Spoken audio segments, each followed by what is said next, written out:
যে এটা আমাদের একটা ধারাবাহিক প্রক্রিয়া, স্টেপ বাই স্টেপ। এই যে আমরা নবায়ন করছি, এরপরেই আমরা আবার নতুন সদস্যের এটা কন্টিনিউ চলতে থাকবে। বাংলাদেশ জাতীয়তাবাদী দলের অসংখ্য নেতা কর্মী, সমর্থক, ভক্ত, অনুরাগী গ্রামগঞ্জে, পাড়া মহল্লায় ছড়িয়ে ছিটিয়ে আছে।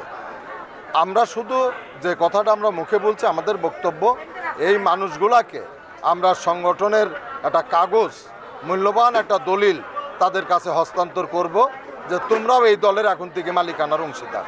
তো এটা আমরা মাশাআল্লাহ খুব ভালো মতোই আমরা শুরু করেছি। আমরা আমাদের কাউন্সিলের কারণে একটু দেরিতে হলেও আমরা গতকালকে কুষ্টিয়া পৌর করছে, আজকে মিরপুর পৌর আর উপজেলা, এরপরে পর্যায়ক্রমে আমরা সবগুলাই করবো ইনশাল্লাহ। আর নির্বাচনের কথা বলছেন, বিএনপির মতো একটা সংগঠন যার প্রত্যেকটা আঞ্চলিক কমিটি আছে, মহল্লা কমিটি আছে, ঘরে ঘরে প্রতিষ্ঠান ভিত্তিক আমাদের অঙ্গ সংগঠন আছে, তাদের প্রত্যেক দিনের কর্মকাণ্ডই জনমানুষকে নিয়ে, তাদের এক্সট্রা প্রস্তুতির কোনো বিষয় থাকে না। আমাদের সারা বছরই প্রস্তুতি থাকে, নির্বাচন শিডিউল টাইমে হবে ইনশাল্লাহ। আমরা আমাদের প্রস্তুতি পুরোদমেই আছে। এরা আগে বিএনপি করতো, আন্দোলন সংগ্রামে ছিল, তাদেরকে আমরা এই নতুন অন্তর্ভুক্তি করে তাদেরকে নবায়ন করছি মাত্র। নির্বাচন আপনারা জানেন যে সামনের 2026 সালে ফেব্রুয়ারিতে নির্বাচনের একটা ঘোষণা দেওয়া হয়েছে। তা আমরা কুষ্টিয়াতে আমরা সম্মেলন কেন্দ্রিক কাজ করছি। কুষ্টিয়ার জেলা সম্মেলন এখনও হয়নি।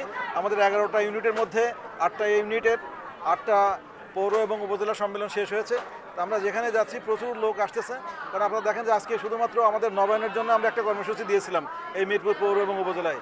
এখানে প্রায় 400-500 লোক অলরেডি উপস্থিত হয়েছে বিনা নোটিসে। তো এইরকম আমরা যেখানে যাচ্ছি প্রচুর লোক সমাগম হচ্ছে। সদস্য নবায়ন চলছে।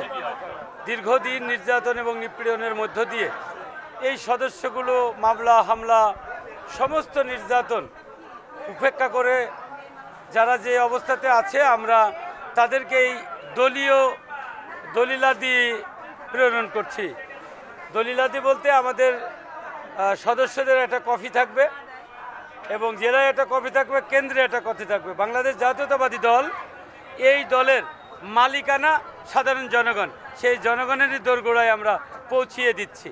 আর সারার কথা বলতেছেন, আমরা ওয়ার্ড কমিটি করতে যাচ্ছি, সেখানেই মারামারি হচ্ছে, নেতৃত্বের প্রতিযোগিতা এত পরিমাণ, এটা বলার অপেক্ষা করে না।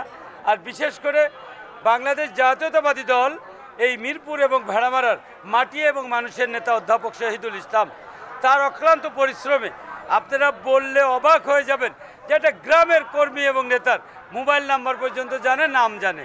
তাহলে সেই নেতার কর্মীর অভাব আছে। আর নির্বাচনে সে কোনো জায়গায় বেগ পাবে এটা আমার মনে হয় না। আমি বাংলাদেশ জাতীয়তাবাদী দলের সাধারণ সম্পাদক হিসাবে যেটা উপলব্ধি করতে পেরেছি। এই সদস্য সংগ্রহ এবং নবায়ন অনুষ্ঠান, এই অনুষ্ঠানে আপনারা হয়তো প্রত্যক্ষ করেছেন, এখানে আমরা কোনো পাবলিসিটি কোনো কিছুই করি নাই, কিন্তু কানে কানে শুনেই এখানে কি পরিমাণ লোক সমবেত হয়েছে, এই দলের প্রতি মানুষের যে কী মমত্ব বোধ সেটা আপনারা প্রত্যক্ষ করছেন।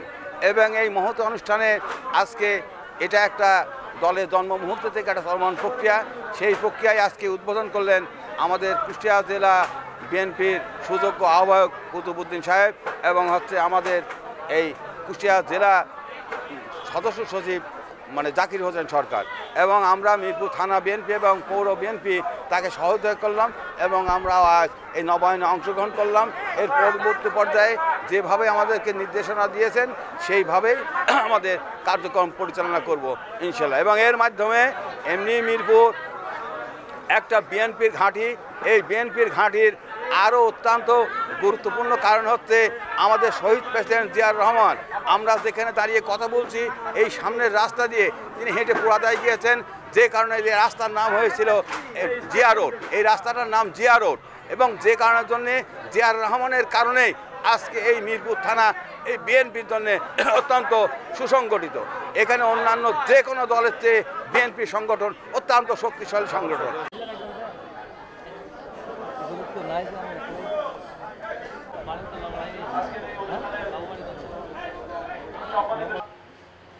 মিরপুর উপজেলা শাখা কর্তৃক আয়োজিত একটা সংযোজন করতে চাই, সেটা হচ্ছে যে আমরা এটা তো একটা র্যান্ডম, এখন থেকে সেভাবে প্রস্তুতি নিতে হবে।